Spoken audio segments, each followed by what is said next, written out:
my quotation so far in the group stage. Let's see how they're able to fare then. I saw that plane path. Let's get into it. It's Erangel, the grassy pastures once again. Let's head over to the commentators. Thank you so much, guys. Here we go. One more wrangle for today before we hop on over to Takeo. I'm Toby, joined by Matt Trim. And Matt, we finally got a melee game. We finally got a melee game, but look at that plane path. We finally gonna get a melee game. We're finally gonna potentially get another melee game. Yeah. This is a very southern plane path. I mean, what? South of Vilta proper? It's safe to say. Going over Quarry? This is as south as they come. Like, you cannot force that plane further down there. It's literally as far south as planes go. Now, last game, we had Pushels on Melee Island. I feel like this game, there's going to be a few more teams down there. Maybe? I don't know. Like, I almost feel like I can kind of see, I kind of agree with some of the players. You can see the players are like, okay, pretty decent chance it could go military base, but there's also a world where Primorsk or any of that other stuff can kind of be a much more feature factor. And I don't know. I wouldn't want to make the jump to military base. Genji says, you know what? What's the worst that can happen? Let's just go ahead and go with it. I mean, they sat in the plane and they waited it out just to see, and then obviously sitting and looking backwards in the plane, they don't see anyone jumping towards the south, and so we'll claim it, because what they did yesterday as well was really smart. They'll take melee, then they'll find an emergency pickup, and if it doesn't go melee, they'll just fly towards Georgiopol with that plane in the early game and then loot from there. So regardless of what happens here, they should be all right. But let's see, just about 10 seconds to go where that first circle pops. Oh man, that is messy over there in the west. We've got so many teams. We have to talk about secondary and tertiary drops. This is one of those where you've got to be thinking, okay, what's the fifth down on my list where I want to go? Is no surprise, military base island. What I was talking about beforehand though is I do agree with the players. Don't make the jump to military, because you have to assume that it's going to get messy. It's almost one of those things where everybody was assuming people were going to go military, and then nobody went military. Exactly. But military looks to be the playing ground once again. It's not 100% sure. It could still hard swing north up towards where Navi is currently located, but there's a very good chance that we do end up going down in that direction. I never count out the bridge games anymore. We'll have to see how that's going to go through. 17, though, still going to get over to Pachinki. No surprises on that one. Updating you, we can see that question mark's going to go over to Primorsk. We've got Day Trade that's doing Quarry, Sonics that are kind of doing along Ferry Pier itself. Navi playing pretty far to the south. Cerberus, Petrichor Road, the rest of the team still stretching up to north. Oddly enough, Falcons and T5, as well as TE, still kind of pushing that Georgiopol Gatka route. Yeah, I mean, they know they're going to be late anyway. They jumped out of the plane late. Everyone is in a better position. You know what? Go up there. Therodon 5 flew in last game. Falcons had an easier transition in the previous one, but neither of them had games where it was like, oh, it was miserable to get down there. So get that one extra first aid and you'll be fine. I mean, military bases, there's so many options now in comparison to what it used to be. It's not as terrifying as way back in the day whenever it was like, all right, well, you got to get one of the 5 boats or you got to push the bridge, right? Exactly. So we've got ourselves a 777 interview to give us a breakdown on kind of what's going on with their team. Chắc chắn là sẽ có những cái chiến thuật nó khác và mọi người sẽ đón chờ và hôm đấy sẽ biết. Thì em nghĩ là bọn em sẽ chơi game theo là một cái đầu lạnh và chúng ta sẽ cố gắng thể hiện hết sức để đạt được vào chung kết tổng. Mục tiêu là trong top 3 để đến BGC cuối năm ạ. I like his very politically correct answers. We have game plans for different games. We'll show them in the match. No spoilers, no reveals, but I love the fact that he said their goal here is top 3. This is a team that didn't just want to make grand finals. That didn't just want to play mediocre. No, they're coming here for the win. And respect, like 777 was one of the cheapest options in fantasy, and if you pick them up, you're feeling pretty good. I had them on my team, but the rest of my team just didn't do me good. So 777 was my points earner, and I gotta give respect. They're playing so well, and they're doing a really good job of exploiting like the small mistakes of the teams around them, because they're not a team that's afraid to be aggressive, but it's not like a slam your face into the wall kind of aggression. It's the right there, we can pick that guy. Once we do that, we flood them in and we wipe them off the map. And it's clean every single time. And that's one of the things I like the most about the way they do their up-close fighting is, and I think that's maybe what's catching some of these opposing teams off guard as well, is that they never just come full for like steamrolling straight into you. They'll out-position, they'll spend as much time maneuvering on ground as they'll do sitting waiting to take a shot. Like they'll always be the active team to go out and try and battle against your ankles, but every single time someone starts shooting, you can be pretty certain that someone will have an off angle and creep up right behind. So it's a lot of attention baiting and getting free shots on opponents that really is working for them. And in group stages, you can also see a lot of hesitation, or I don't want to necessarily say fear, but some anxiety that will build up by playing those like solo flanked positions, right? The Expendables, they don't have that. It feels like they've got confidence in every single one of those positions whenever they play it, and the team will execute based off of going, I know if the three of us push here, they're going to retreat off of that point, and then our guy on the side is going to get him. Exactly. Now, as we're looking at 17 Gaming here, I want to take your guys' attention to the map, because as much as I know it's a melee game, look at how Tai Lu are currently split. They have Shen south of Potato, they have 755, he looted Ruins, while the rest of his team looted north of Volcano. That is as wide of an early game split I think I've ever seen in the center of the map, but it goes to show that with some of the teams that would usually loot in and around this area, 4am in here, Twisted Minds in here, they just have that much more room to work with. It's a very weird predicament that's based off of what's going on with the circle itself. You guys saw the end of the last game, so you're kind of familiar with this area. FaZe kind of come in. Corexy really wants to try to make sure he secures this one's down. Gustav is going to get caught out for him. His time it's going to go through. Shots out, but no! Corexy's going to go down, and FaZe, they had themselves a great first game, but the second game not looking too good already. Wrapping up as fast as they could, but could not get there in time. Gen G full speed forward came here, and they claimed the area of the map. Now, James is still alive, but are we really going back to the days of the win into 16th curse? I feel like there was a good period back in the early days of PUBG where that would happen pretty much every single game, and, well, at least James is still alive. We'll see if he can get something going. D+, we talked about him in the previous game, not so good on the aggression, but really, really impressive throughout group stage when it came to defending a spot against the opposing team. So Na'Vi, well, they had a good game from this spot last game. They want to take it once again. Just stepping in, a good bit of like opening nades just to go ahead and kind of break open the doors, get everything. Now they've got to do the more complicated part, but just the and even at me. What the absolute hell? That was so cleanly played. Now steps back away, he's taking some damage, and that was just technical. They took damage off of it, but those angles were so tight, and he still hit that. Na'Vi is as warm as ever, and D+ just felt the pain of the world champion team. This is a warning to everyone else on the server that a hot Na'Vi is a Na'Vi that can be almost immortal looking. That Kia just got totaled. There is no reselling of that one right there. We're just going to call that one done and quick. Out skilled. We've got LG now making their approach over from Radio Tower.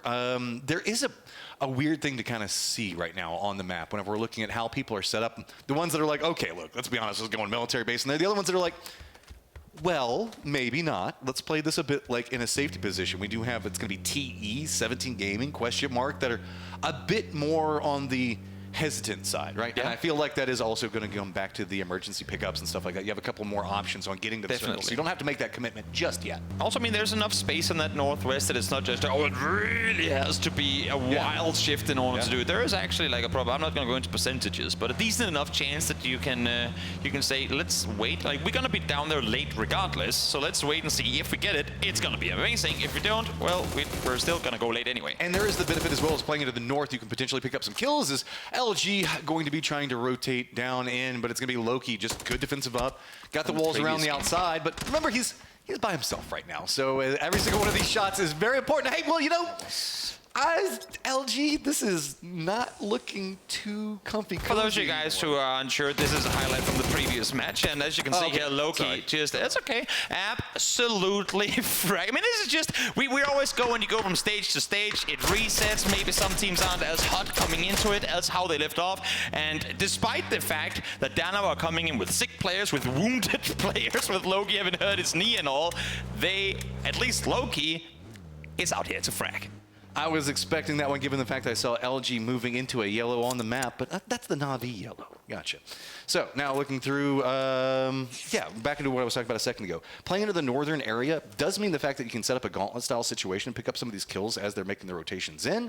And I wouldn't be surprised if that's kind of one of the reasons. Specifically, if we look at the lay of the land, the way 17's formed, the way TE is formed, they're kind of set to see if anybody does push these bridges or does push the peninsula, they can try to pick up a kill off of it. Yeah. In the meantime, we see FaZe finally get eliminated. Oh, finally, I say we're only about 10 minutes into the game, but Teams wasn't long for this world as once again, Na'Vi, we talked about it in the previous game, I saw it too, how they like to flex out. They try and maintain as much buffer space as they can, and luckily for Teams, they went straight into the crosshairs of Alia. Looking in, this is kind of the nature of the beast, right? We've got Falcons being one of the few teams that are coming in, but remember those gauntlets we were talking about? Look at what's going on to the north. We can see that it's going to be Danoan's one spot, Petrichor Road, followed up by TL.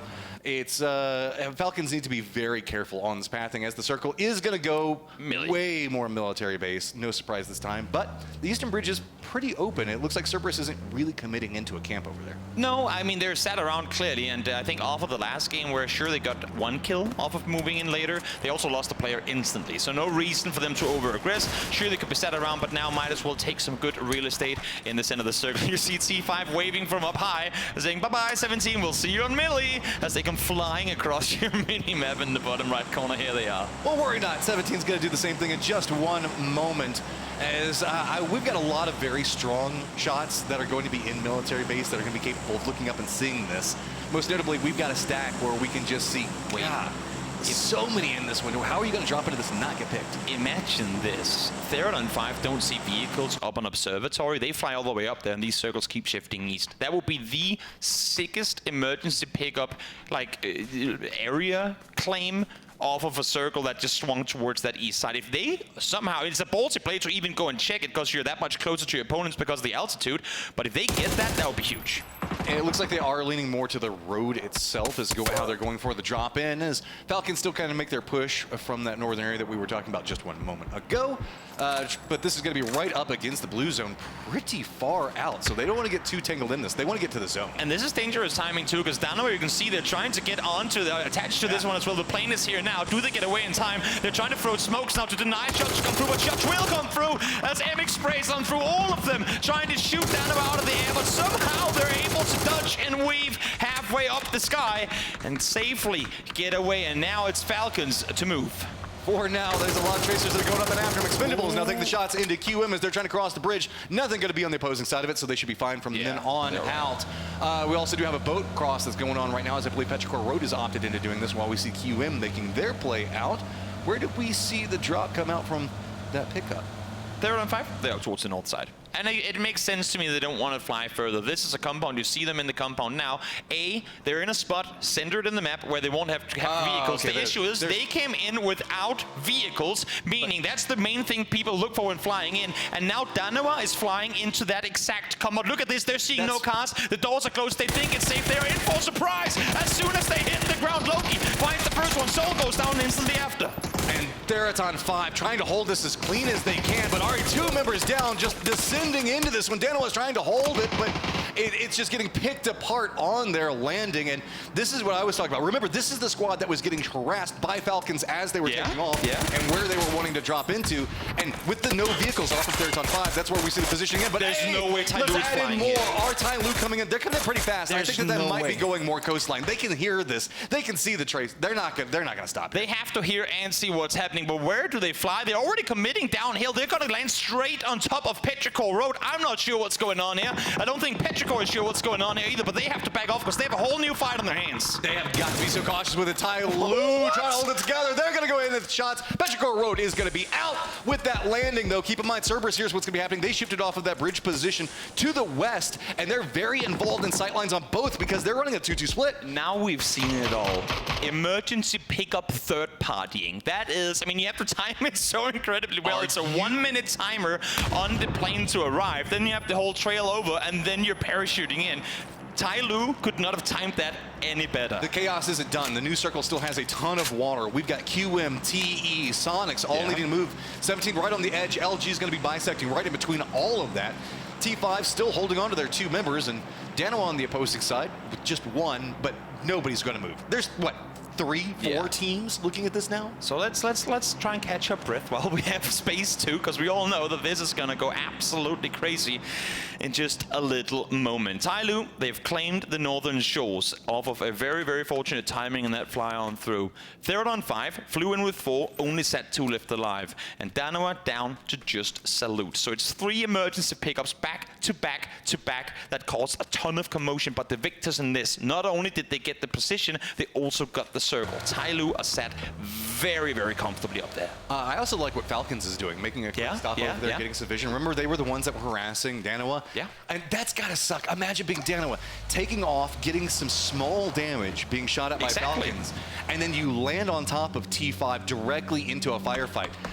Unofficially, Falcons probably assisted T5 in that fight so much. That's an ambush. That is an ambush set up perfectly by Sonics, and Expendables have no clue what was waiting for them. Once again, we're seeing these trap plays, and this time around, Expendables are completely torn to pieces. Good read on the circle with this one. We have some more problems that are kind of brewing with it, as QM was thinking about taking a similar path, but Navi playing from that hillside, taking some shots, making it more complicated on them, allow Sonics to make some more movements that they were having issues with just a moment ago. Again, I mean, we talked about it before. Navi likes flexing out of the compound. They do it here as well. They hear Sonic shoot towards Expendables. They go, if this turns into a proper fight, they cannot focus us up the hill. We'll have a good chance of doing something here. Now, we hop on over to Flash. 750 damage in the previous game, but 0 kills. He really wants to go out and get him, but in the meantime now, it's actually Cerberus who are doing all the damage and finding all the knocks towards the center of this circle.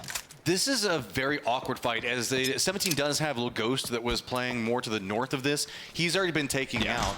And as well, Cerberus has a lot of pretty decent sight lines with the control that they're playing from, but this is a very wide 2-2 split.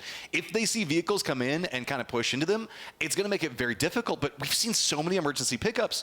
Vehicles aren't as a big a factor in this. Not a factor at all, almost. We'll see now if Xiaowu can somehow regroup with his teammates' issues. Daytrade knows exactly where both Sushu and Xiao Bei are currently positioned, so it's going to be very hard for them to get any sort of surprise or jump on Daytrade. Nate slopped on over. That one's going to be close. 40 damage done. You could imagine that the next one is going to find the target and probably do damage too, as it does. Sushu down to low HP. Good thing for them is that Cerberus have still yet to wrap over the northern side. I really like that. It's hard to hit a nade on that curve and that hillside. Molotov will just hit and spread, be a little bit easier with it, but Yahoo says, nah, man. We're getting a little tired of this one. But he's now just him, Suju, the only ones that are going to be up, and Daytrade as well as LG both taking some shots into it. Luckily, this reposition coming out from the Falcons into the east means the fact that Cerberus is a bit more distracted, can't really shoot in the backside of it. Suju got to step in, take down Nurens, and look, so close. He's just stepping in, going for the spray, and he got away with that safely. I thought he was going to be dead right there. He is. There he falls, tried to go for the flash, not going to work out for him. Spellmuth just full commits to the peak. That's one more down, and Sushu now the only 17 player left alive. Now, Daytrade did take casualties too, as Norrens was taken down, but with a half second left. And actually, to say that Sushu goes down as well. That's 17 completely out, as now Falcons, the last team to join the party, have arrived. Finally getting some separation away from that that Cerberus duo a moment ago that let them kind of turn their more attention to the south, is Cerberus's 2-2 split is still just so efficient right now and putting in so much work. They're dealing with Falcons, but 4 members of Falcons right now are starting to collapse in, and they've got to be cautious. Navi going to send it down the hillside right into Sonics. Navi knows where they're at, played around it, moved in, but there just wasn't the cover that they wanted. Sonics sat here earlier, and Navi thought surely they would have left by now. Not quite the case. Sonics haven't had to move, and all the kills are just coming to them, and just like that, it's only Uber left alive. Does he commit to getting off this hillside, or does he wrap back north knowing that his teammates are done for? You could only imagine that he's gonna make a run off of this. No way he's gonna get down here safely. He is a phenomenal player, don't get me wrong, but the longer you stick around here, the bigger the chance that you fall down with the rest of your team. LG is coming up back behind. They heard what's going on with Sonics. They're about to pounce into this. Tickleton cannot make the commitment into Uba. I was so willing to see a Tickleton Uba 1v1, but instead, Mime says, no, I need assistance. I've got some friends over here, and Luminosity Gaming wants to get control over this because this opens up them to have control of the entirety of the majority hillside. Nice timing bolt there by Sonics. You had Tick still rotating in. You had Strimsy trying to go for a rest. What do? We don't need guns right now. Instantly pull out the smoke launchers and set up a barrier. Do not allow for LG to realize that they have a massive upper hand should they commit to this fight. So time being bought, everyone's healed back on up. Nice reset there by Sonics. Sonics. This is such an awkward place to fight, given how just massive the decline in this hillside is. Means the fact that you kind of have to play specific positions in the defense for it. But while all this is going on, remember, Sonics is still very nervous. They know that they've got Uba back behind them somewhere, and they don't know what he's up to. So he's presently in a vehicle repositioning and using this opportunity, but they're now having to make the directed commit in, and it looks like that fight's about to pop off in just 1 second. Question mark trying to make their cross. Salute trying to hold it together, but he's got himself the shotgun prepped. Goes for the pop. Is he going to get another one? No, he isn't. Best of luck. Limps into this building. 3 HP to work with as he survives the onslaught that could have been one more solo performance from Danawa, but down goes Salute. As you said before, Uba was here. I like the flank attempt. Unfortunately, though, a single player. It's going to be an easy find for Sneakers. This opens up a lot more for Sonics, too. Now they know that they can play a bit more aggressive if they do need to do so. You can see now starting to be a lot more on the run offensive. Looking at the circle, they're just trying to push their way more northern. But this is an interesting set of brewing that we've got going as Falcons now trying to make their rotation. I mean, Cerberus are just maneuvering this forest to perfection. They're wrapping around, they're spreading out, they're taking full control. Falcons nowhere to go. They know they have Daytrade just on the other side of this hill. Flash should be seen by now, you'd imagine, as they're getting ready for this fight. So the regional battle's on. It's APAC to the east, and it is NA to the southwest. Our big movers that are coming into this one. Daytrade trying to make the push into Cerberus. Cerberus stepping away from that line, wanting to go a bit more centered. Tai Lu also still needing to rotate in. They might find themselves pathing a bit closer to the Cerberus side because that's one of the stronger places to play into the circle. But LG and Sonics both still kind of in their standoff on the outside. This is the thing that we need to watch because this could denote so much of the end game. Yep, one single knock to kick this off, and in what could probably be 30 seconds, you'll see 2 teams wiped off the board. It's very quickly going to get very crazy, especially also here down towards that southwest side, with Sonics getting ever so much closer to Luminosity, just over that ridgeline. Flood ready and waiting for the push from Sneakers. Finds one early with a nade. So well cooked, and now just going to go ahead and sit, wait. Next nade's going to come out. H1 cresting up the hillside, seeing if he gets He's just running for it. He just steps into it. I mean, that's what you got to do when the nades start going out, right? Several of them come at you while the pin's pulled. Make the push, get the knock. You know what? I don't mind it. Whenever you see the second nade thrown, you go, he's probably going to throw a third as well. If I can catch him with nade in hand, so be it. And he does exactly that. H1 finds Flood now with the molly as well. So Kick, all of a sudden, just in a split second, finds himself very, very lonely. Shrimsy peeks over the top, goes for a knock, but realizes that they have to go for the res instead. Gen.G moving a bit more aggressive into this, and it looks like they might want to try to third party. Just 2 members, though. Now, we saw on Gen.G's Takeo loss that they could have come up victorious had they been more decisive. Have they committed to one of the 2 fights they had at their hands? Here, we're seeing a flex on up, but Taman and EJ are still up towards the north, so it's limited how much PO and DG can really do. And I think because they find themselves somewhat alone here and still respect the teams out east, they don't commit to it. But I would have really wanted to see Gen.G be in a position now to punish Sonics off of trying to make this play. Taman and EJ has to cross eventually. Why would they not have wanted to do it already? Poor kickstart. You left that fight against Sonics, and now you're walking into the thick of the Cerberus, Daytrade, Tai Lu shenanigans.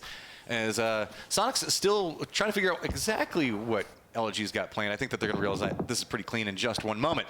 Speaking of that kind of brewing situation, you can see that Shin has now creeped up and gotten very, very close to a duo for Cerberus. There are big old all bells all over the place, and Kickstart might just be the torch that's going to kick it all off, but not quite the case. He's quickly dealt with as Sonics now, with the elimination of Luminosity, realizes, great, that is space towards the southeast. We can backfill, but as you were saying before with Kick, do they know what they're running into? Because there's a big pack of teams sat down here towards the southeast side. The pathing for this is actually probably one of the better ones that they could take, because they could just step in and fourth party this the moment it starts to pop off. With Cerberus now taking those shots in, Sonics is taking shots in. What's going to be going on with Daytrade? That stalled out that fight. That means that this is kind of a 2v2 style squad fight between both.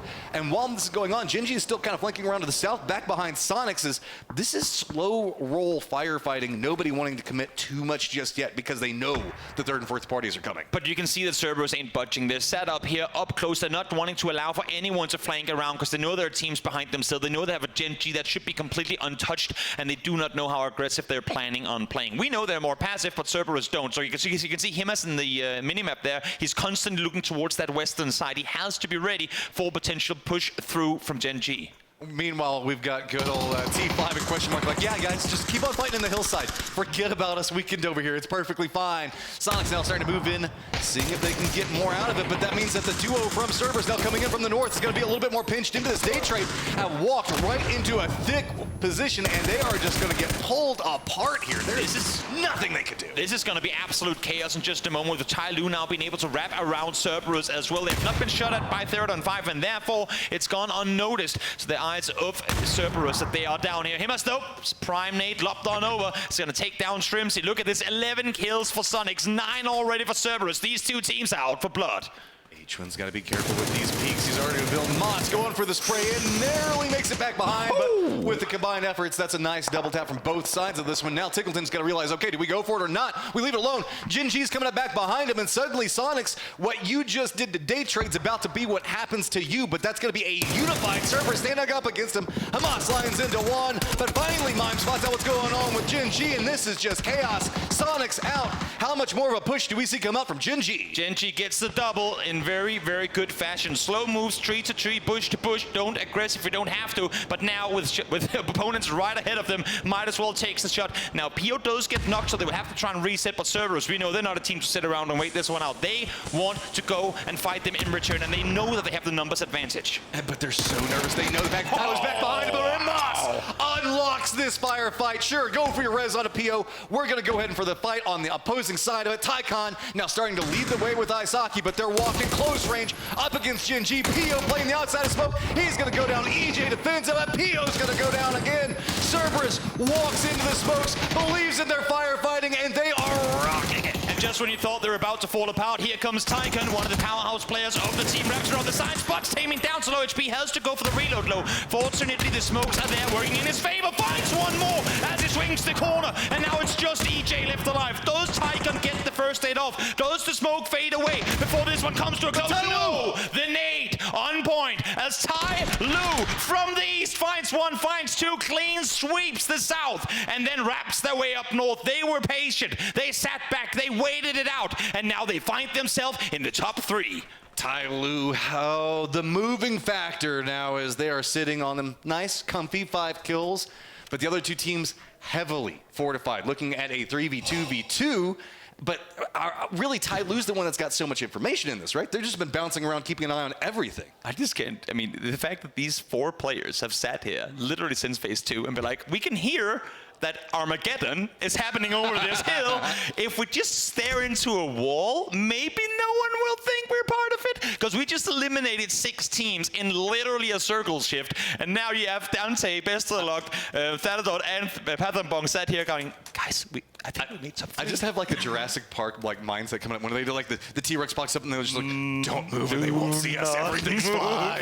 Everything's okay. Dante, though, has himself at least the information to see how Tyloo is wrapping in.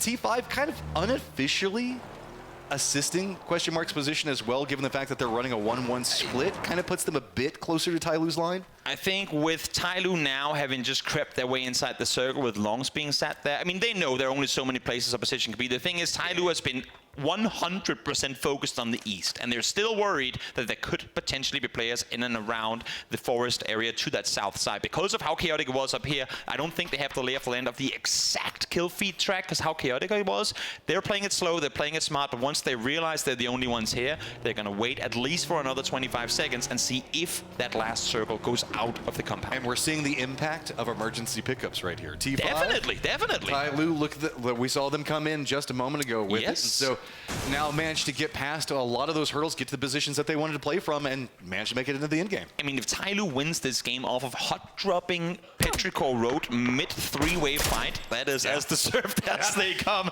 They were wise on their timing and the push on the eastern side as well. Normally they've gone full aggro in the past, but here they knew to hold back, they knew to wait it out, because like they could have gone for an extra couple of kills, but they would have risked them too. Here they say, let's just save that one extra kill and make sure that we keep our 3 players up instead.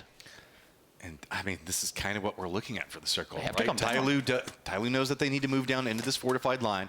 The hillside doesn't have the best of cover to really work with, so Tyloo's taking this a lot slower, trying to use the hillsides, trying to use the trees as they can, but they don't want to burn a lot of utility.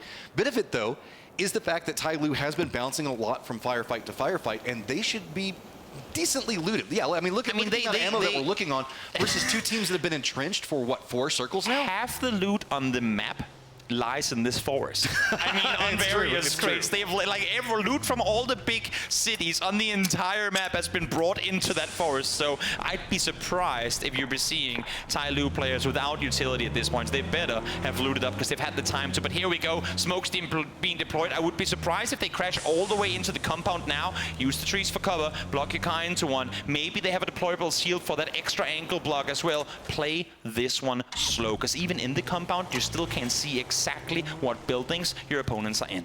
I really like this. Just be slow with it. They've got the utility.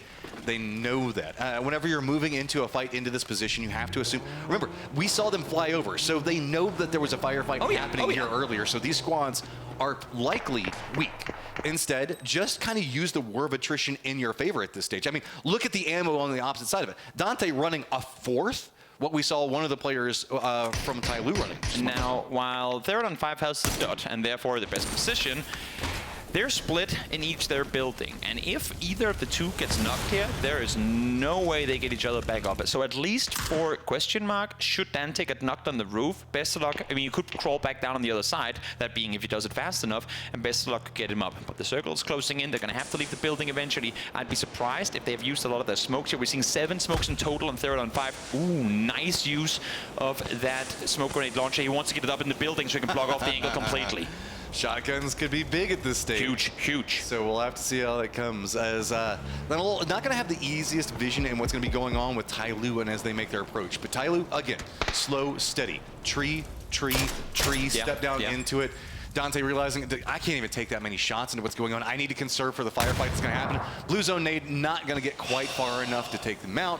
But question mark still slow creeping up into this one. And with this firefight now going to happen, that's just even a bigger beneficiary for Tyloo. A lot of damage done, but as you said, that blue zone, they just short. Best of luck now, though, with the smokes deployed, able to get all the way up towards Thanadot. Both of them down to low HP, and Thanadot gets him down with the burst shotgun. We'll see if he can find more with it.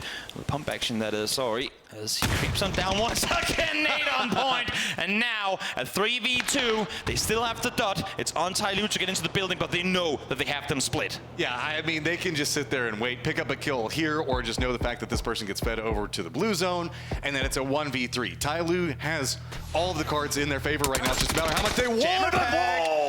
The jammer pack comes out handy as he gets down one Thanadot. You know you're in a 1v2. It's not going to be easy, but if you wait for too much longer, it's going to be a 1v3. They have to come to him. They know where they have him. Longs is blind for a second, but as you can see here, at least the first 3 takes are going to go their way, and in the end, Xiaoyang will bring it home. Not a flashy game from Tyloo, but they knew what to do. They flew in, they knew when to engage, and they get themselves a 7-kill win. Dude, they emergency picked up into the middle of a hot drop and then fought other 3 teams. I think it was still flashy enough in the mid game. Fair. They can take that and use the momentum from that to be like, okay, look, let's just play this one clean. Great decision making from start to finish from Tyloo as they come out victorious. But for both Sonics and for Cerberus, harvesting the forest to the best of their ability. Pop-off games for them there too. I mean, this is just 2 million bases back-to-back means the fact that we're starting to now see how people can just stretch out into a very dangerous mid-game. And that's been kind of the uncomfortable situation for our teams to have to kind of deal with right now, is you haven't even come in